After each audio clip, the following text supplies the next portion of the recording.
Good morning, evening, or afternoon, everybody. It's Kaghoe coming at you with another video. So, today, we're going to be covering our herb video.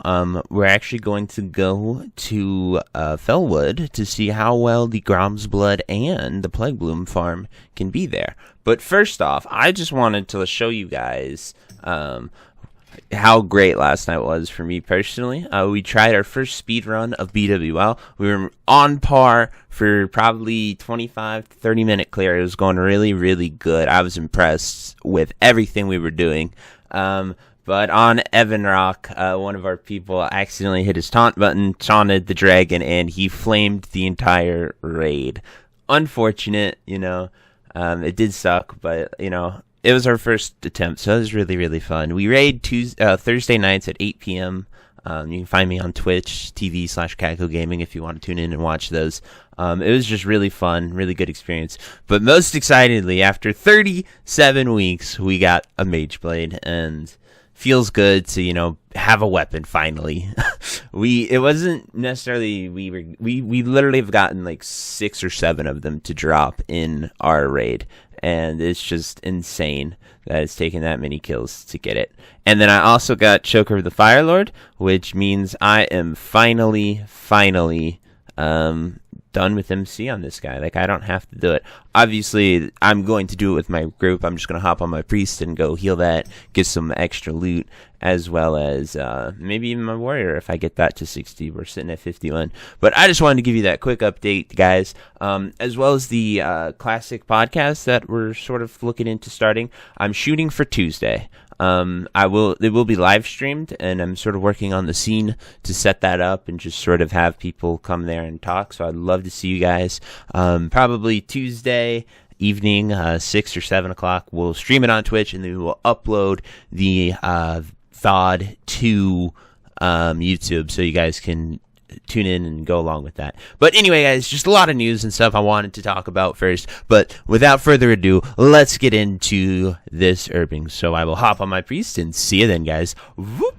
Good. Wait, hold up, guys. I already did that. Oh, silly me. But we're on our priest now, and so we are roaming through Ashenvale. As Horde, you want to go to Splinter Tree Post, and then you're going to want to run up here to Felwood just to get a good circle, because as the Horde, your only spot is halfway through, and to me, I like to get a full loop. But pretty much the loop we're going to be running here is just following these herbs along this side, definitely covering all this, definitely covering all of this up here, then we'll loop down and come back down around, and definitely getting that. Another way is to sort of zigzag, like do a small loop here, and then go up to here, cover all these, and then come back down. Just because this left side isn't very well, we'll definitely try both and sort of see what works. We're doing it mid-afternoon, just after lunch, so there might be more people out here than usual. Once we get into Felwood, we'll start this. As the Alliance, you actually land right about here, so you can just start running straight down. But the main reason this is pretty good is because it's the only other source of Plague Bloom in the area, as well as it has a lot of Grom's Blood, and both of those are really, really good for the for herbing and money, as well as Plague Bloom can only be picked up in the Plague Lands as well as here, so it's really exclusive. We actually have already found Dreamfoil and Plague Bloom, so that's actually really huge. We might be onto something for some big money. Unfortunately, there is no Lotus here. That's the only downside to herbing in these areas, but that is what it is, and you're very rarely going to find one that will give you sort of everything that you're looking for in a zone. It wouldn't be lucrative if it had everything like we see the Plague Lands. But holy crap, literally 5 gold right there just from picking that plant, because we got lucky and hit that 3 proc. So that's tremendous. I see a lot of potential here just from the sheer fact that not many people are gonna be here. Now, this is Arthas Tears. Now, I'm actually gonna start picking these up for one reason, and these might see a spike later on, but the only thing that these are used for is the Undeath Potion. We'll search Arthas Tears right here. Not that one, but there is a Shadow Resist Potion. I actually might not have the recipe yet, but it's used in a potion that will increase your Shadow Resist, which can help a lot for Warlocks when they're going to be tanking AQ. I'm not exactly sure what potion that is. I just know it uses Arthas Tears. I don't think I have the recipe learned, but the recipe is super cheap, and I'll definitely cover that at the end of the video. I honestly thought I had it. No one's ever really requested me to make them mini yet, but with AQ coming out, I know Warlocks use it, and it helps them quite a bit for tanking Twin Imps. So we might see an actual use for that or spike in its availability. So anyway, guys, this is sort of the rundown why you should pick these herbs, what we're looking for, and we're just going to sort of do this loop, and we will see what we can get for yields. Alrighty, guys, I will see you at the end, and if we find anything of note, I will definitely point it out. Alrighty, see you then. Whoop. Alrighty, guys, thanks to Atlas Loot, we were able to find the potion I was referring to there. It's called the Gift of Arthas, and right here, it increases resistance to shadow by 10. If the enemy strikes the encumber, the attacker has a 30% chance of being infected with disease that increases their damage taken by 8 for 3 minutes. So other than the increase of shadow resist, it's not really that useful. Obviously, yes, Warlocks are going to be tanking it, so getting hit by that is going to be pretty nice, but you know, that's just the application of it and why we might see an actual increase in that. Now, the recipe actually drops in Western Plaguelands is where I've actually gotten it while I was questing on my mage. At the time, it really wasn't worth much. I thought I had it. I imagine that the recipe isn't too expensive yet. It could be, but after this session here, which honestly has been amazing, we've found so many herbs here. This might be one of the low-key, really, really good places to do it because everyone's so consumed with Lotus that you're gonna have a lot of herbs together. I'm even picking the Sungrass and Arthas Tears just because of the frequency and variation of herbs that we see here. But we have found quite a bit thus far, so it's actually really, really, I am impressed with this. In 7 minutes, we've made 12 gold.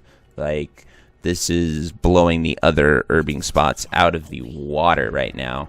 And, you know, I honestly had never really thought to come here or heard to come here until I got, until I actually got Gathermate.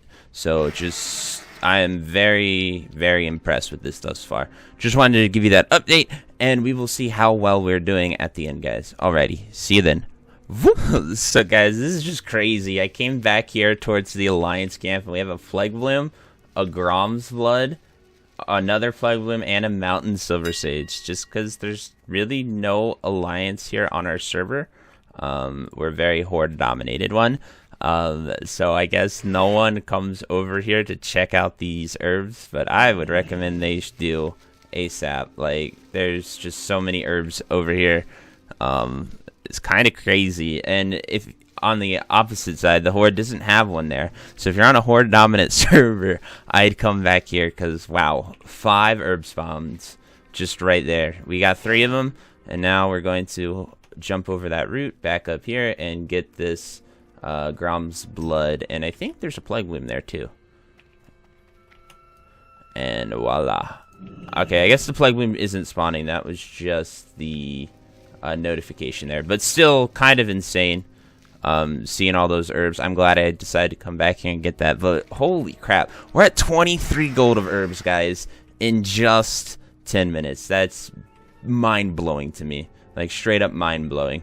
But anyway, guys, just wanted to show you that little quick thing. And I say I'll see you at the end every time, but I guess we're gonna see you pretty soon. Maybe we might find out something else that's super cool. But anyway, just want to share that with you guys, and I'll see you at the end. Whoop. Holy crap, guys! In an hour of herbing, we finished 3 total loops around the area, and we made 91 gold. We got an amazing 16 dream foil, 18 silver sage, 24 plague bloom, 20 grom's blood, 10 sungrass, 10 golden sand sam, and 5 Arthas Tears. This has been the best farm that we have ever done for herbalism. Like, this is insane. I'm shocked. Honestly, I don't know why I didn't do this before. I don't know why I just sort of skipped over this area as a viable herbing place, but holy crap. Like, so much good herbs, and in an hour to make that much money, that's rivaling mage rates, honestly. Unless you're like a super pro mage at ZG grinding and you got people paying to level. You just really can't beat that one. But, like, kind of insane how much we've made doing this. And then even better is the alchemy side of this. So when we pull up our alchemy, TSM here is amazing in the fact it calculates what herbs are going to be worth. So, like, it's the herb costs right here on top of the profit to be made when you do this. So from our herbing in this area, we can make 5 greater arcane elixirs. So if you have this recipe, obviously your rates may vary. Normally I would make elixir mongoose, but it has a lower price point, and it does share mountain silver sage.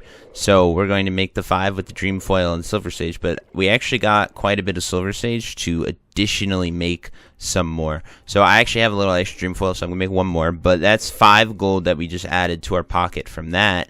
And then these mongoose elixirs, we're able to make 5 more of those. Those show at about 32 silver profit, so that's another gold. That puts us at 100G an hour with the alchemy. Kind of nuts. Like, just straight up insane for what we can make with those. And then we also could make mighty rage potions, which would yield us an additional 15 silver per profit, and that calculates everything. It's if you were to sell these on the auction house at their current value, versus selling just the herbs on the auction house, what you would yield. So that's the yields for those. Just absolutely insane. I'm not sure if I'll do mighty rage potion. I like to sort of save it for Flask of Titans, especially if you can get a Lotus from the other locations. If not, you still make 90 gold, so we could just buy these mats and go on a flash run, make some Flask of Titans, and sell them and make 100 gold. Kind of insane, not gonna lie. But that's really it, guys. So literally with alchemy, we made 100 gold in 1 hour just from herbing Felwood. Now, the trade-off is there's no chance for that Lotus, but as you've seen, we've done Winter Spring, we've done EPL, and we have not gotten them, as well as Burning Steps, and we have not gotten a Lotus. So take that as be that as it may, you know, take that with a grain of salt if you want. That's what we ended up with. Very real results here. If you like consistent, awesome farms, I think Felwood is the place for an herbalist. I am blown away by what we got here. Alrighty, guys, that's it for this video. Thank you so much for all the support, love, and yeah, I'll see you next time. Bye-bye. If you made it to the end of this video, thank you so much for watching. It truly means a lot to me. If you happen to find anyone that you know would also benefit from watching this video, please share it with them. It helps me out a ton and allows me to keep doing what I love every single day, and that is gaming and sort of helping people any way that I can. So finally, thank you so much, and I hope you have a fantastic day. Goodbye.